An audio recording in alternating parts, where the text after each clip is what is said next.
क्या पेंशनर को 8वें वेतन आयोग का फायदा नहीं मिलेगा? टर्म ऑफ रेफरेंस देखकर तो यही लगता है। क्या पेंशनर्स को 8वें वेतन आयोग के दायरे से बाहर रखा गया है? क्या 8वां वेतन आयोग केवल कर्मचारियों के लिए है? इसमें पेंशनर्स को कोई बेनिफिट नहीं दिया जाएगा। मेरी यह बात सुनकर आप हैरान रह गए होंगे। पर साथियों, अगर आपने 8वें वेतन आयोग के टर्म ऑफ रेफरेंस को ध्यान से पढ़ा हो तो आपको समझ में आएगा कि उसमें पेंशनर्स और पेंशन संशोधन के बारे में कुछ नहीं लिखा है। जैसा आप जानते हैं कि 7वें वेतन आयोग के टर्म ऑफ रेफरेंस में साफ साफ लिखा था, सेवानिवृत्त कर्मचारियों की पेंशन और अन्य रिटायरमेंट बेनिफिट की समीक्षा की जाएगी। लेकिन 8वें वेतन आयोग के टर्म ऑफ रेफरेंस से यह लाइन ही गायब है। अब सवाल यह उठता है कि क्या सरकार ने जानबूझकर पेंशनर्स को बाहर रखा है या फिर यह किसी बड़े बदलाव की तैयारी है? क्योंकि इस बार करीबन 70 लाख पेंशनर्स और फैमिली पेंशनर्स को 8वें वेतन आयोग के दायरे से ही बाहर कर दिया गया है। साथियों, क्या यह सिर्फ एक चूक है या फिर सरकार की कोई सोची समझी रणनीति है? आज के इस वीडियो में हम इसी बात की तह तक जाएंगे। आज के इस वीडियो में हम 4 महत्वपूर्ण बातों को कवर करेंगे।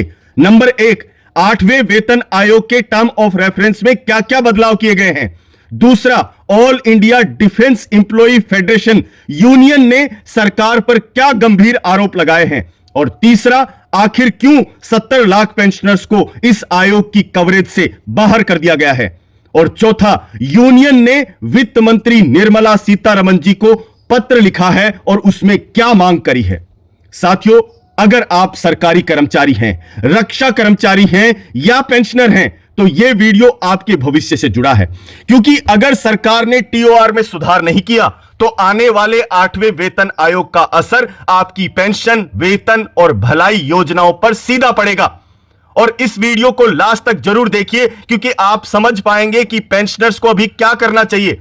उनका जिक्र टीओआर में नहीं है, उनको 8वें वेतन आयोग का फायदा मिलेगा या नहीं मिलेगा। साथियों, यूनियन ने क्या ठोस सुझाव सरकार को दिए हैं और क्यों कहा जा रहा है कि टीओआर को तुरंत संशोधित किया जाए। चलिए साथियों, अब समझते हैं कि 8वें वेतन आयोग के टर्म ऑफ रेफरेंस में पेंशनर्स को क्यों बाहर कर दिया गया है। हाल ही में केंद्र सरकार ने 8वें वेतन आयोग के टर्म ऑफ रेफरेंस जारी किए थे। जैसा आप सभी जानते हैं, छठ पूजा के मौके पर अश्विनी वैष्णव जी ने इस चीज की घोषणा करी थी। और इस 8वें वेतन आयोग का नेतृत्व कर रही है जस्टिस रंजना देसाई।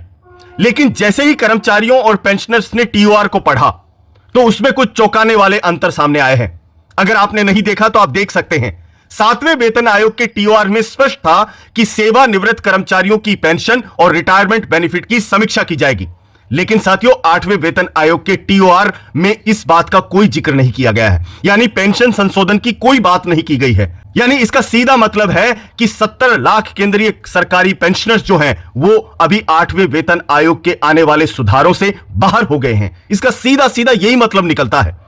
अब सवाल यह है कि क्या सरकार मानती है कि पेंशनर्स को कोई महत्व नहीं बचा है या फिर सरकार पेंशन सिस्टम को धीरे धीरे खत्म करने की दिशा में बढ़ रही है। हमने पिछले वीडियो में भी एनालाइज किया था कि सरकार का एक लाइन जो ऐड किया है टीओआर में, जिसका मतलब सीधा है कि सरकार ओपीएस यानी ओल्ड पेंशन स्कीम को वापस नहीं लाना चाहती। और साथियों, अभी इसी को लेकर All India Defence Employ Federation ने सरकार पर गंभीर आरोप लगाए हैं। एआईडीएफ ने वित्त मंत्री निर्मला सीतारमण जी को पत्र लिखा है और उसमें 3 बातें साफ करी हैं। 8वें वेतन आयोग की टीओआर 7वें वेतन आयोग से पूरी तरह से अलग है। दूसरा, इसमें कर्मचारियों और पेंशनर की अपेक्षाओं का कोई जिक्र नहीं किया गया है। और तीसरा, यह दुर्भाग्यपूर्ण है कि जिन्होंने 30-35 साल देश की सेवा की, आज उन्हें अनदेखा किया जा रहा है। और साथियों, यूनियन ने 3 बड़ी मांगे रखी हैं। पहली, टीओआर में पेंशन संशोधन की धारा को जोड़ा जाए जैसे कि 7वें वेतन आयोग में था। दूसरा, 11 साल बाद कम्यूटेटेड पेंशन की बहाली की जाए। और तीसरा, हर 5 साल के बाद 5% पेंशन बढ़ोतरी की व्यवस्था की जानी चाहिए। यूनियन ने साफ कहा है कि पेंशन संशोधन कोई उपकार नहीं है बल्कि पेंशनर का अधिकार है। और सरकार का यह कदम पूरी तरह से अन्यायपूर्ण और भेदभावपूर्ण है। तो साथियों, क्या आपने देखा, क्या आपने समझा कि टीओआर का जो डिफरेंस है वो आपके ऊपर किस तरीके से असर डाल सकता है? क्योंकि साथियों अगर टीओआर में ही नहीं लिखा जाएगा तो 8वां वेतन आयोग इसके ऊपर कुछ नहीं कर सकता, क्योंकि टीओआर ही वो लाइन होती है, वो गाइडलाइन होती है 8वें वेतन आयोग या किसी भी वेतन आयोग के लिए, उसी के दायरे में रहकर वो अपना काम कर सकता है। साथियों अभी आप ही बताइए कि आप क्या सोचते हैं, क्या आपको लगता है कि सरकार को टीओआर में पेंशन संशोधन फिर से शामिल करना चाहिए, या सरकार ने यह कोई गलती की है या जानबूझ के ऐसा हुआ है? दूसरा कि क्या आप सहमत हैं कि हर 5 साल में पेंशन में 5% की बढ़ोतरी होनी चाहिए? साथियों आपके ओपिनियन क्या है, आपका विचार क्या है? आप अपनी राय हमें कमेंट बॉक्स में जरूर बताइए, क्योंकि आपकी आवाज ही बदलाव की ताकत है। साथियों अगर आपको यह वीडियो जानकारी पूर्वक लगा और महत्वपूर्ण लगा तो इसे लाइक करें, शेयर करें और ज्यादा से ज्यादा कमेंट करके बताएं कि आपको यह खबर कैसी लगी, ताकि यह खबर हर पेंशनर और सरकारी कर्मचारी तक पहुंचे जो अपने अधिकारों के लिए आवाज उठा रहा है। और साथियों चैनल को सब्सक्राइब जरूर कर लीजिए, क्योंकि यहां आपको मिलती है आपके वेतन, पेंशन और कल्याण से जुड़ी हर सरकारी अपडेट, वो भी सबसे पहले सटीक और आसान भाषा में। याद रखिए पेंशन सिर्फ एक रकम नहीं होती, बल्कि यह उस सेवा का सम्मान होती है जो आपने इस देश को दी थी। और अब वक्त है कि हर पेंशनर अपनी आवाज बुलंद करे, क्योंकि जब कर्मचारी जागेगा तभी अधिकार मिलेगा। फिर मिलते हैं एक ऐसे ही अपडेट के साथ में, तब तक के लिए जय हिंद, जय भारत, वंदे मातरम।